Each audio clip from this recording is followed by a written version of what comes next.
सन 2001 की एक ठंडी शाम थी।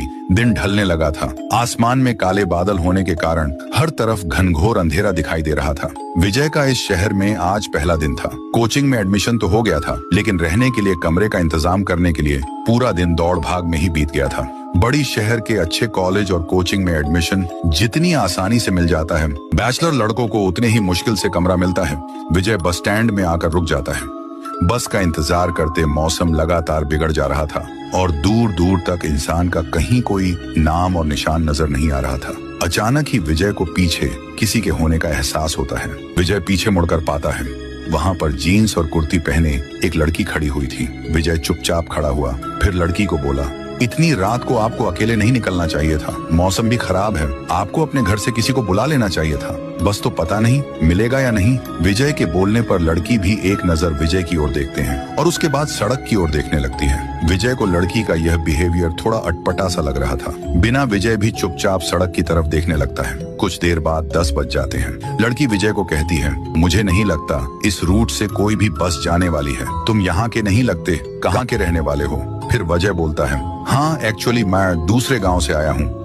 यहाँ पर यूपीएससी की तैयारी करने के लिए कोचिंग में एडमिशन लिया है। फिलहाल रहने का इंतजाम नहीं हो पाया, इसलिए बस कमरे की तलाश में हूँ। लड़की कहती है, तुम्हें रहने कमरे की जरूरत है। मेरी सोसाइटी में फ्लैट खाली है। अगर तुम्हें जरूरत हो तो मैं हेल्प कर सकती हूँ। विजय कुछ पल के लिए सोचता है और फिर लड़की के साथ चलने के लिए तैयार हो जाता है। फिर दोनों लड़की के सोसाइटी को जाने के लिए निकल जाते हैं। कुछ दूर पैदल चलने के बाद विजय और दिशा एक पुरानी सी घर के पास पहुंच गए थे, जो कि बहुत पुरानी नजर आ रही थी। तभी दोनों अंदर चले जाते, बेडरूम में जाने लगते हैं। बेडरूम में पहुंचने के बाद दिशा अजय को इस बेड पर सो के आज की रात बिताओ ऐसा कहती है। विजय सोफे पर बैग रख के बेड के ऊपर लेट जाता है। विजय जिस घर में रुका हुआ था उसको देख के ऐसा लग रहा था कि मानो ये 5 साल से यहाँ कोई नहीं रहता। फिर सुबह हो जाती है। घर रात में डरावना दिख रहा था, उतना ही खूबसूरत दिख रहा था।